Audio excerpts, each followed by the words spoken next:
Morning students, हमने previous class में types of reaction जो है केमिकल जो रिएक्शंस है उनके बारे में हमने पढ़ा था। हमने दो रिएक्शंस पढ़ ली थी, substitution reaction and addition reaction. कौन सी रिएक्शंस हमने पढ़ी थी?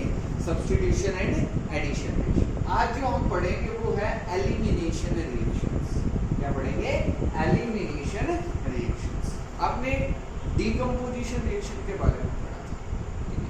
डीकंपोजिशन मतलब जिसमें से कंपाउंड ब्रेक होता जाए और large number of compounds, large number of products जो हैं वो हमारे पास फॉर्म होते हैं एक सिंगल कंपाउंड से। 2 या 3 डिफरेंट कंपाउंड्स में वो ब्रेक हो रहा था। तो यहाँ भी कुछ ऐसा ही, उस रिएक्शन को बोला गया है एलिमिनेशन रिएक्शन। मतलब कुछ एलिमिनेट हो जाएगा, उसमें से कुछ रिमूव हो जाएगा। तो क्या कहेंगे एलिमिनेशन रिएक्शंस को? The reactions in which atoms और groups are removed from a compound are called elimination reactions. वो रिएक्शन जिसमें एटम्स को या ग्रुप्स को रिमूव कर देंगे एक कंपाउंड में से, उनको हम क्या कहेंगे? Elimination reactions. क्या कहेंगे? Elimination reactions. फॉर एग्जांपल, अगर मैंने लिया CH3CH2OH और इसकी रिएक्शन मैंने करवाई कंसंट्रेटेड H2SO4 के साथ, इसके साथ रिएक्शन करवाई concentrated H2SO4 at 443 kelvin, at 443 kelvin. क्या होगा? आपके पास जो कंपाउंड बनेगा वो होगा CH2 double bond CH2 plus H2। Water जो है वो एलिमिनेट हो जाएगा इस कंपाउंड में से। इसका एलिमिनेशन हो जाएगा H2 वाटर। वो कैसे? देखो, इस कंपाउंड को मैं इस तरीके से भी लिख सकता हूँ, CH2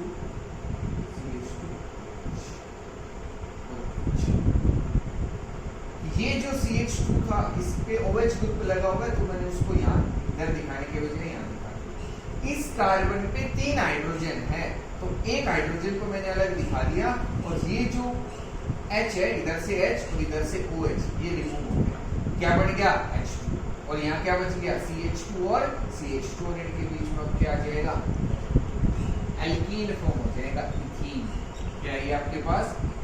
तो ये एलिमिनेशन रिएक्शन है। इसका रिएक्शन कैसी रिएक्शन है ये? Elimination reaction. किसमें से? H2O मॉलिक्यूल जो है वो एलिमिनेट हो गया, बाहर चला। और देखो एक और एग्जांपल हम देखें तो वो है आपके पास CH3CH2Cl, CH3CH2। इसकी रिएक्शन अगर हम करवाएं अल्कोहलिक KOH, इसका क्या मतलब है? अल्कोहलिक KOH, ये अल्कोहलिक को रिप्रेजेंट कर रहा है। मतलब जो अल्कोहल है वो प्रेजेंट होगा कोई ना। जब इसकी रिएक्शन हम CH3CH2Cl की रिएक्शन, जब इथाइल क्लोराइड की रिएक्शन हम अल्कोहलिक KOH की प्रेजेंस में करवाएंगे तो क्या होगा? CH2 double bond CH2 plus HCl, ethene बनेगा। और इस बार वाटर मॉलिक्यूल रिमूव नहीं होगा, इस बार HCl जो है हाइड्रोजन क्लोराइड, ये रिमूव हो जाएगा। तो ये भी कैसी रिएक्शन है? Elimination reaction. कैसी रिएक्शन है ये? Elimination reaction. Beta elimination reaction का टाइप है, आगे हम पढ़ेंगे क्या है ये सभी, ठीक है, डिटेल में इनका मैकेनिज्म ये सब हमें पढ़ना है कि रिएक्शन कैसे हो रही है। तो ये एलिमिनेशन रिएक्शन से समझ में आ गई होंगी आपको। क्या है कि कुछ जो कंपाउंड है, कुछ कोई मॉलिक्यूल है, कोई एटम है, वो क्या हो जाएगा? एलिमिनेट हो जाएगा। क्या हो जाएगा? एलिमिनेट, बाहर चला जाएगा। नेक्स्ट जो रिएक्शंस हमारे पास वो हम पढ़ेंगे वो होगी ऑक्सीडेशन एंड या सॉरी रीअरेंजमेंट रिएक्शंस के बारे में पढ़ेंगे। इसके बारे में रीअरेंजमेंट रिएक्शंस। नेक्स्ट जो रिएक्शन हमारे पास है वो है रीअरेंजमेंट रिएक्शन। क्या होगी rearrangement reaction? The reactions in which arrangement of atoms और groups is changed are called rearrangement reactions. Are changed in a compound, are called rearrangement reactions. जिसमें एटम्स और ग्रुप्स की जो पोजीशन है वो क्या हो जाएगी? चेंज हो जाएगी। उनकी जो अरेंजमेंट है, उनकी जो पोजीशन है वो चेंज हो जाएगी, ठीक है। For example NH4 N C double bond C and C double bond, this is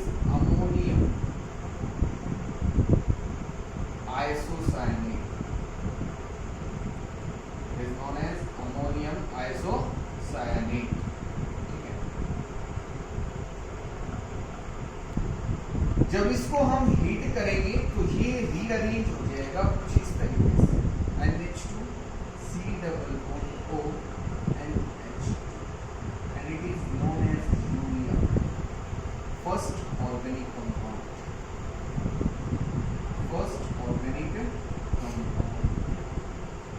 prepared in a laboratory.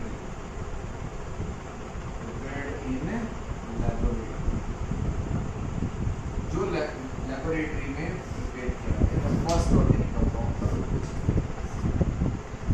Ammonium isocyanide को अगर हम हीट कर देंगे तो ये रीअरेंज हो जाएगा, तो क्या फॉर्म कर लेगा यूरिया NH2CONH2। देखो इस कंपाउंड का मॉलिक्यूलर फॉर्मूला और इस कंपाउंड का मॉलिक्यूलर फॉर्मूला सेम है, अलग नहीं है। 4 हाइड्रोजन है, यहाँ भी 4 है, 2 नाइट्रोजन है, इधर भी 2 है, एक कार्बन है, एक ऑक्सीजन। तो इसी से रीअरेंज होकर एक नया कंपाउंड जो है फॉर्म हो गया, तो इनको हम क्या कहेंगे रीअरेंजमेंट रिएक्शंस। उसी कंपाउंड में जो एटम्स है वो अपनी पोजीशन को चेंज कर देते हैं। ठीक है, तो ये आपको समझ में आ गया रीअरेंजमेंट रिएक्शंस के। अब हम पढ़ेंगे oxidation and reduction reactions. Next reactions है oxidation and reduction reactions. Oxidation और रिएक्शन, ऑक्सीडेशन और रिडक्शन आपको पता है क्या होता है। तो ऑक्सीडेशन क्या होता है, gain of oxygen and loss of hydrogen. तो वो रिएक्शन जिसमें क्या तो और लॉस ऑफ हाइड्रोजन, वो रिएक्शन जिसमें क्या तो ऑक्सीजन गेन करेगा एटम या मॉलिक्यूल, और या जो कंपाउंड है जो मॉलिक्यूल है वो हाइड्रोजन का लॉस कर देगा, तो उसको हम ऑक्सीडेशन कहते हैं। और उन रिएक्शंस को ऑक्सीडेशन रिएक्शंस। फॉर एग्जांपल अगर आपके पास है CH3CH2OH अल्कोहल है, क्या ये अल्कोहल, इट इज इथेनॉल, क्या ये। इसका जब हम ऑक्सीडेशन करेंगे, देखो ऑक्सीडेशन के लिए ये सिंबल यूज किया जाता है कि इसका मतलब है कि हम ऑक्सीडेशन कर रहे हैं, इसको ऑक्सीजन सप्लाई कर रहे हैं। उसके लिए डिफरेंट रिएजेंट्स हो सकते हैं, वो अभी बताऊंगा मैं आपको। तो यहाँ से जो कंपाउंड बनेगा वो होगा CH3COOH, carboxylic acid, carboxylic acid. अब इसका नाम क्या है इस कंपाउंड का, इट इज इथेनोइक एसिड। बोलेंगे इसको इथेनोइक एसिटिक एसिड, क्या बोलते हैं एसिटिक एसिड। तो इथेनॉल इथेनोइक एसिड में कन्वर्ट हो गया, इथेनॉल किसमें कन्वर्ट हो गया, इथेनोइक एसिड। ऑक्सीडेशन हो गया, देखो ऑक्सीजन बढ़ गई है, पहले एक ऑक्सीजन थी अब कितनी हो गई, 2। तो gain of oxygen is known as oxidation, तो यहाँ ऑक्सीडेशन। और देखो CH3CH2OH, अगर इस कंपाउंड की मैं रिएक्शन करवाऊं copper at 575 kelvin, copper at 575 kelvin, तो जो कंपाउंड बनेगा वो होगा CH3CH2, it is ethanol and it is ethanol. तो इथेनॉल से क्या बन जाएगा, इथेनॉल, इसमें एल्डिहाइड ग्रुप हो जाएगा। और हमने यहाँ क्या किया, डिहाइड्रेशन, डिहाइड्रोजिनेशन, क्या किया हमने, डिहाइड्रोजिनेशन, डिहाइड्रोजिनेशन मतलब हाइड्रोजन का रिमूवल कर दिया, हाइड्रोजन निकाल लिया और ये कंपाउंड बच गया। इसमें से 2 हाइड्रोजन निकाल लो, कितने हाइड्रोजन है, 3 और 2 5 और 1 6, 2 हाइड्रोजन निकालोगे तो कितने बच गए, 4 हाइड्रोजन बच गए। डिहाइड्रोजिनेशन हमने करवाया, H2 का रिमूवल किया, and removal of H2 is known as oxidation. तो ऑक्सीडेशन, और जब हम ऑक्सीडेशन करते हैं अल्कोहल का तो वो क्या तो कार्बोक्सिलिक एसिड में या एल्डिहाइड में कन्वर्ट हो सकता है। कौन सा फंक्शनल ग्रुप है इसके अंदर, एल्डिहाइड। तो अल्कोहल जो है वो कार्बोक्सिलिक एसिड और एल्डिहाइड ग्रुप में हम कन्वर्ट कर सकते हैं। और हमारे पास जो ऑक्सीडाइजिंग एजेंट्स हैं वो हो सकते हैं KMnO4 in presence of H positive, K2Cr2O7 in presence of H positive, CrO3 in presence of pyridine, in presence of pyridine, concentrated HNO3, it is also used as an oxidizing agent। तो ये सभी हमारे पास oxidising agents जो oxygen की supply करेंगे, या compound में से जो हमने देखा अभी कॉपर एट 575 केल्विन, ये भी एज ए ऑक्सीडाइजिंग एजेंट आप कह सकते हैं। हाइड्रोजन जो है उस पर लेकिन हम नॉर्मली इनका यूज करते हैं, ठीक है, ऑक्सीडाइज करने के लिए, KMnO4 या K2Cr2O7 किसी का भी यूज कर सकते हैं यहाँ से अल्कोहल को किस में कन्वर्ट करने के लिए, कार्बोक्सिलिक एसिड। ठीक है, तो ये ऑक्सीडेशन रिएक्शंस। अब हम देखते हैं रिडक्शन रिएक्शंस। नेक्स्ट अगर हम बात करें रिडक्शन रिएक्शंस का, तो रिडक्शन क्या होता है, gain of hydrogen and removal of oxygen. जिन रिएक्शन में हाइड्रोजन का गेन हो या रिमूवल हो ऑक्सीजन का, उसको हम रिडक्शन रिएक्शंस बोलते हैं। ठीक है, ये आपको पहले ही पता है रिडक्शन और ऑक्सीडेशन के बारे में। अब देखो एग्जांपल की अगर हम बात करें, तो अगर मैं लेता हूँ CH3COOH कार्बोक्सिलिक एसिड, और इसमें अगर मैं हाइड्रोजन ऐड कर दूं, मतलब अगर मैं इसका रिडक्शन करवा दूं, इसका मतलब क्या है कि हम रिडक्शन करवा रहे हैं, तो ये कन्वर्ट हो जाएगा अल्कोहल में। ये किसमें कन्वर्ट हो जाएगा, अल्कोहल में। इथेनॉइक एसिड, इथेनॉइक एसिड किसमें कन्वर्ट हो गया, इथेनॉल में। अभी हमने पीछे इथेनॉल को इथेनॉइक एसिड में कन्वर्ट किया था, वहां ऑक्सीडेशन करेंगे तो ये बढ़ जाएगा, अगर इसका रिडक्शन कर देंगे तो ये वापस से फॉर्म हो जाएगा। तो ये क्या हमारे पास रिडक्शन रिएक्शंस। अगर मैं लेता हूं R, या मैंने लिया CH3CHO, अगर इसका मैं रिडक्शन अगर करवाऊं तो मैं CH3CH3 भी बना सकता हूं। क्या बना सकता हूं, CH3CH3, या अगर इसका रिडक्शन करवाऊं तो CH3 और CH2OH, ये दोबारा से। इससे हमने पीछे इथेनॉल से इथेनॉल भी बनाया था, और इथेनॉल से हम इथेनॉल भी बना सकते हैं, और इथेनॉल से इथेन भी बना सकते हैं। क्या बना सकते हैं, तो ये सब रिडक्शन से हो सकता है। हमने ऑक्सीजन का रिमूवल कर दिया और क्या ऐड कर दी, हाइड्रोजन से ऐड कर दी। So removal of oxygen and gain of hydrogen is known as reduction. तो यहाँ क्या हो रहा है, रिडक्शन। और जो रिड्यूसिंग एजेंट्स है हमारे पास, क्या रिड्यूसिंग एजेंट्स, वो हो सकते हैं H2 in presence of nickel, platinum, ठीक है, और lithium aluminium hydride, sodium boron hydride, all these are used as reducing agents. और भी हम आगे देखेंगे, ठीक है। रिड्यूसिंग एजेंट्स हमारे पास कई हो सकते हैं, ऑक्सीडाइजिंग एजेंट्स भी हो सकते हैं, ठीक है। डिपेंड करता है हमें कैसा प्रोडक्ट चाहिए, कैसा हमारे पास रिएक्टेंट है, उसके अकॉर्डिंग हम डिफरेंट रिड्यूसिंग एजेंट्स का यूज करते हैं, ऐसे ही ऑक्सीडाइजिंग एजेंट्स। तो आपको समझ में आ गया होगा कि रिडक्शन रिएक्शंस क्या हैं एंड ऑक्सीडेशन रिएक्शंस क्या हैं। अब नेक्स्ट जो हमारे पास है वो रिएक्शंस बच गई पॉलीमराइजेशन रिएक्शंस, ठीक है। पॉलीमराइजेशन रिएक्शंस क्या है, नेक्स्ट जो है पॉलीमराइजेशन रिएक्शंस क्या है, the reactions in which formation of polymers takes place, जिसमें पॉलीमर्स का फॉर्मेशन हो, उनको हम क्या कहेंगे, पॉलीमराइजेशन रिएक्शंस। पॉलीमर्स बनते हैं कि जब एक ही जो कंपाउंड है, जो मॉलिक्यूल है, वो बार बार रिपीट होता है, ठीक है।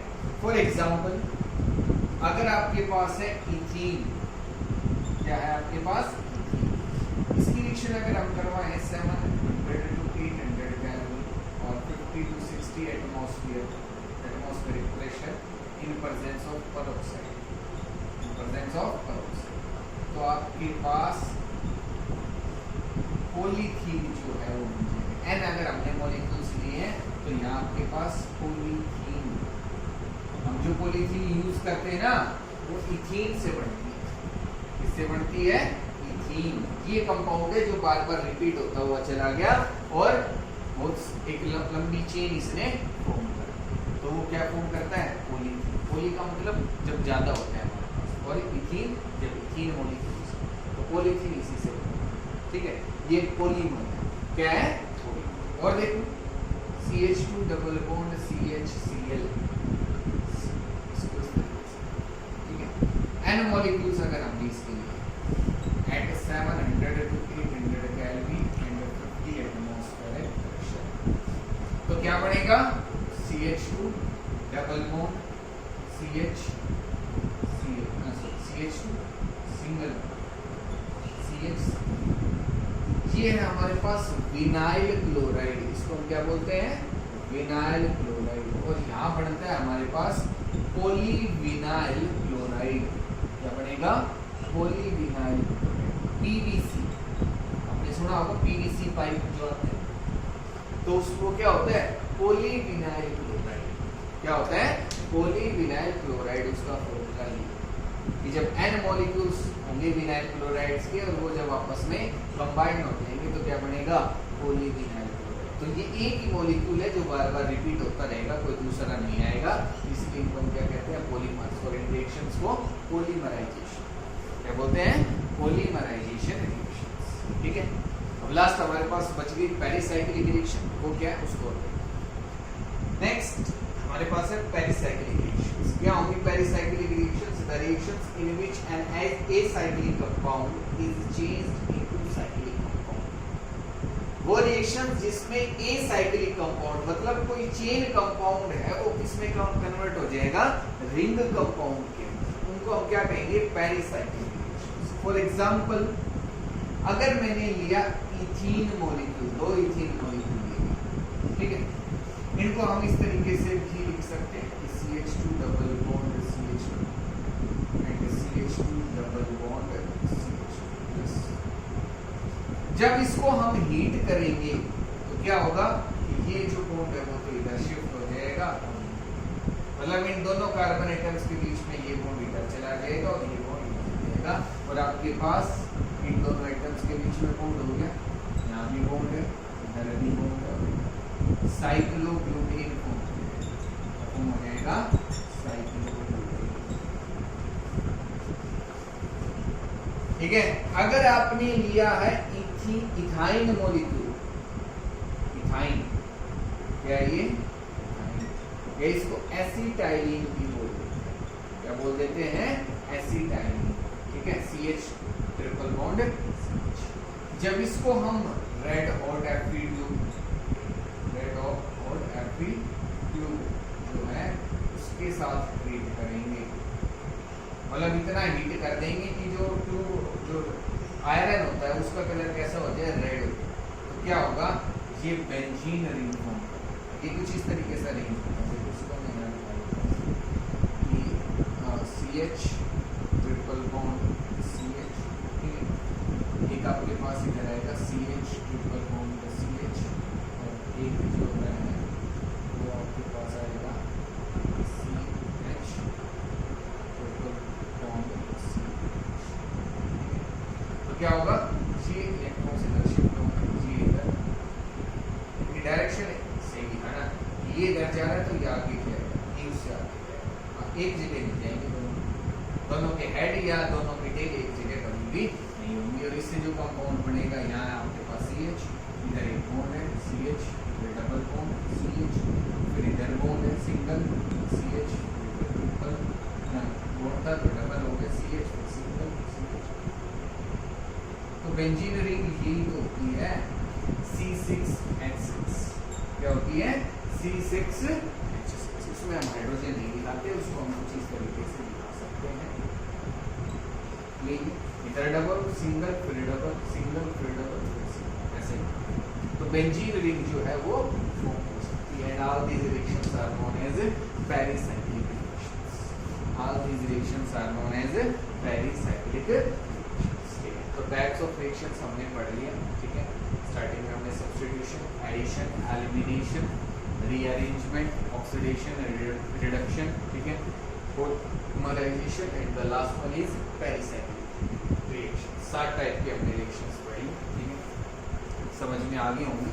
अगर इनमें कोई भी डाउट रहे तो जरूर पूछना। नेक्स्ट क्लास के अंदर हम आइसोमेरिज्म स्टार्ट करेंगे। ठीक है, तो इसको जरूर कर लेना, कोई डाउट रहे तो पूछना। ठीक है, थैंक यू।